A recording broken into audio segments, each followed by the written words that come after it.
A man and a woman leap from the tower of a tower, only one bomb left in their hands, a sea of thousands of monsters surrounding them below. Their goal is simple: kill the Monster Queen, because her death is the only thing that can stop the destruction of all humanity. To understand how two unlikely heroes became humanity's last hope in a war this massive, we need to go back much earlier, to the middle of a desert. In the middle of the desert, a group of men race on horseback, fighting to stay alive, chased by another group of soldiers. The leader of this group is William, brave and sharp-minded. He comes up with a plan: release a couple of horses, letting the enemy get confused and chase after them, instead buying his group a chance to escape. It works exactly as planned. After taking shelter in a cave that night, the real reason for their journey comes out. They've traveled all this way in search of a special substance called black powder. But the journey has been deadly from the start. They've already lost more than 20 of their companions. Just as the group is thinking of turning back, an unknown creature attacks out of the darkness. Right before their eyes, they lose the rest of their companions. Only William and his friend Tovar survive, and in a counterattack, William manages to cut off one of the creature's legs. The next day, as they set off again, the same soldiers track them down once more, and in trying to escape, they finally arrive at a massive wall standing on the border of China, the Great Wall. As a storm of arrows rains down from above, William realizes surrendering rather than fighting is now their only way to survive. The commanders of the fortress are stunned when they see the severed monster leg William has brought with him. Commander Lin asks where he got it. William answers he killed the creature himself. Everyone laughs it off, not believing a word. Only the elderly scholar Wang notices the green blood on William's weapon and realizes the foreigners aren't lying. But before anyone can reach a conclusion, word arrives that a massive enemy force is rushing toward the wall. The general immediately orders the army to prepare for battle. Standing atop the wall, William witnesses an unbelievable sight: a massive army dressed in colorful armor, each color representing a different role. The most distinct among them is the blue armored unit, an entire squadron of women warriors led by Commander Lin. From the distance, a wave of green monsters come charging in. Despite a storm of arrows, they reach the wall, and the women in blue armor drop down on ropes to strike them. Then, from a distance, the queen herself is spotted entering the battle. Pointing her out amid the chaos, Wang explains to the general, this is their queen, and every other monster is following her command. Hearing this, the general orders his soldiers to strike directly at the queen with a special weapon, but her bodyguards block the attack in the blink of an eye.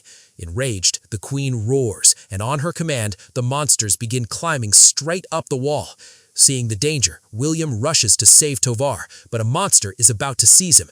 In truth, both William and Tovar were bound as prisoners at that very moment. In the chaos, an unfamiliar prisoner rushes in and cuts them free. Tovar leaps and drives a spear straight into a monster's mouth. William joins him, and together they finish it off. Having lost so many of her own, the queen herself orders a retreat, and the monsters drag their dead away with them so humans can learn nothing about them. After this victory, the commanders come forward, lower their weapons, and show their respect, arranging separate quarters for William and Tovar instead of locking them up. A young soldier, Peng, comes on his own to thank William because William could easily have let him die in battle, but chose to save him instead. This small moment reveals something important. William isn't just a mercenary, there's real humanity in him. It's here that they properly meet the prisoner who freed them in the chaos of battle. They learn he came here 25 years ago in search of this very same black powder and has been trapped here ever since. He shows them the powder he's secretly hidden and says the three of them will escape together the moment the next battle gives them the chance. Right then, Wang urgently calls for them. A magnetic stone has been found among their belongings, and it turns out this is exactly why William was able to kill the monster so easily the first time, because it weakens the creature's mental control. This is where the real truth comes out. These monsters were born long ago from a mysterious meteor that fell from the sky. Every 60 years they awaken, devouring everything in their path to feed and strengthen their queen. And the stronger she grows, the more new monsters are born. The capital lies just 300 miles from here, home to 2 million people. If this continues, one day the entire world will fall into their grasp. The general notices some soldiers missing from the West Tower. Taking Lin with him to investigate, he's ambushed by two hidden monsters and mortally wounded.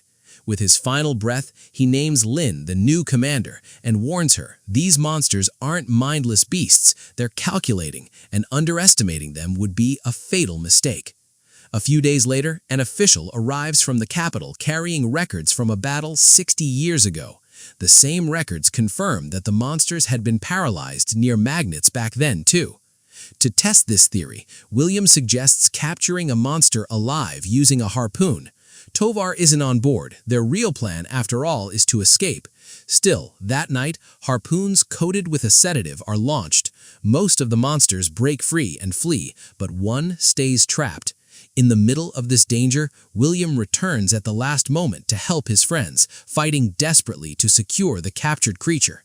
Testing the magnet on the captured monster confirms the truth, and right then comes the most terrifying discovery of all. The monsters have dug a massive tunnel beneath the wall. Every attack until now was just a distraction. With the entire army scrambling to handle this new threat, the prisoner sees his chance and tries to convince Tovar to escape right now, arguing this war can never be won. William objects, wanting his friend to stay and fight beside him. But in the middle of the argument, the prisoner knocks William unconscious and tries to flee with Tovar. They don't get far. The soldiers catch them, and both are captured as traitors. When Commander Lin hears about it, she's furious with William too, though a soldier testified that William had actually been trying to stop his friend. Still, as a precaution, William is locked in a cell along with the prisoner and Tovar, so he can't interfere with the army's plans any further. When the effort to defend the wall fails and the monsters break through via the tunnel, the entire fortress faces total disaster. In this crisis, Lin realizes there's no time left to keep William locked away. A warrior like him is needed out there now more than ever, so before leaving, she personally orders his release. The only way to reach the capital quickly is a hot air balloon, untested and extremely dangerous, but there's no time to spare, so Lin herself leads the first group. During that first attempt to launch the balloons with black powder fuel, many soldiers lose their lives, balloon after balloon torn apart by explosions in the sky. Only a few survive and continue on toward the capital. The moment he's freed, William rushes to the last remaining balloon. Wang tells him the defense of the wall has failed, the monsters have escaped through the tunnel, and killing the queen is now the only way to weaken every monster at once. Without wasting another second, William follows after Lin, taking the last balloon, risk and all. Arriving at the capital, Lin finds the entire city under the rule of starving monsters. As she pushes toward the palace, the monsters surround her, death closing in, and right then, William arrives blasting them back with a bomb, and the two fight their way into the palace together. The final plan? Strap a bomb to the captured monster, use meat as bait, and release it so it runs straight to the queen on its own. But on the way through the tunnel, the monsters catch their scent, and one attack after another wipes out nearly the entire team. Only one warrior survives, badly wounded.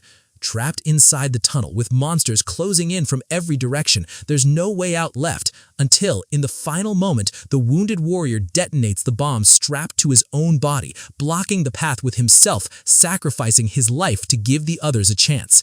The moment the magnet is removed, the bomb-strapped monster wakes up, catches the scent of the bait, and charges straight toward the queen. And this is where, from atop the tower, we return to the very scene this story opened with. The first bomb arrow is blocked mid-flight by the bodyguards, exploding harmlessly in the air and alerting the entire area. The second attempt fails too, and this time the queen spots them herself, staring directly at them. Only one bomb left, a wave of monsters surging toward the tower, time nearly gone. With no other option, William and Lin leap out the window on a rope straight into the middle of the monsters. William throws the magnet to weaken the bodyguards, and in that exact moment, the last bomb lands right beside the queen. Her final attempt to put out the flames is useless. A massive explosion destroys everything, and the queen is killed. The instant she dies, every remaining monster collapses to the ground, powerless, one after another. Humanity survives an unimaginable catastrophe. After the battle, William returns to the Great Wall. Tovar is still locked in a cell, paying the price for that failed escape attempt. William is given an impossible choice, his friend's life or the black powder. Without a moment's hesitation, he chooses his friend, proving that friendship is worth more than any treasure. As he leaves with Tovar, Lin watches from above, a silent goodbye between two people who, over these few days of war, had grown to care for each other in ways neither said out loud. In the end, this story was never really about monsters, war, or black powder. It's a story about trust. A stranger, standing on an unfamiliar wall, chose to protect someone else's life over his own self-interest. And that's exactly the moment a mercenary becomes a true hero.